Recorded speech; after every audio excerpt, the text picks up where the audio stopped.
نحمده ونصلي على رسوله الكريم اما بعد۔ محترم بزرگوں اور دوستو، ماہ رجب المرجب کا چاند نظر آ گیا ہے۔ یہ مہینہ عظمت والا، حرمت والا مہینہ ہے۔ اس کی عظمت، حرمت قرآن و احادیث سے ثابت ہے۔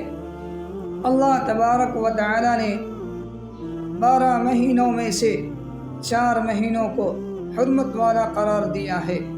منہا اربعۃ حرم، انہی 4 مہینوں میں سے رجب کا مہینہ بھی ہے۔ اس مہینے کے تعلق سے نبی اکرم صلی اللہ علیہ وسلم نے ارشاد فرمایا، رجب اللہ کا مہینہ ہے، شعبان میرا مہینہ ہے، اور رمضان یہ میری امت کا مہینہ ہے۔ آپ صلی اللہ علیہ وسلم سے پوچھا گیا، رجب اللہ کا مہینہ ہے، اس کا مطلب کیا ہے؟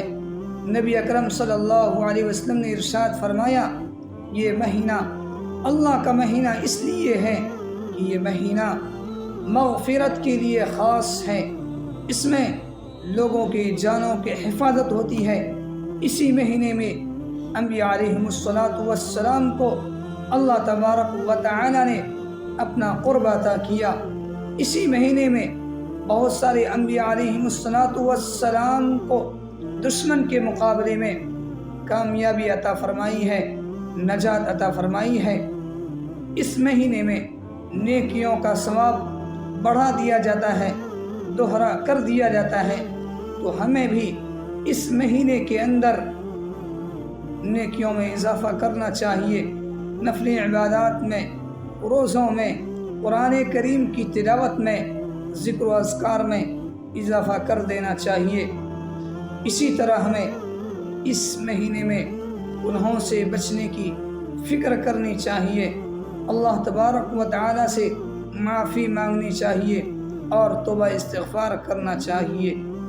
اس مہینے کا چاند، رجب کا چاند جب نبی اکرم صلی اللہ علیہ وسلم دیکھتے تو یہ دعا پڑھتے، اللہم بارک لنا فی رجب و شعبان وبلغنا رمضان۔ یا اللہ، ہمارے لیے رجب اور شعبان میں برکت عطا کیجیے اور ہمیں عافیت کے ساتھ رمضان تک پہنچائیے۔ اس سے پتہ چلتا ہے کہ رمضان کا مبارک مہینہ پانے کے لیے، اس کی خیر و برکات سے مالا مال ہونے کے لیے ابھی سے دعا کرنا چاہیے، اللہ تبارک و تعالی سے مانگنا چاہیے، اور ابھی سے رمضان کی تیاریاں شروع کر دینی چاہیے تاکہ ہم آرام سے، چین سکون سے رمضان میں اللہ تبارک و تعالی کی عبادات کر سکے۔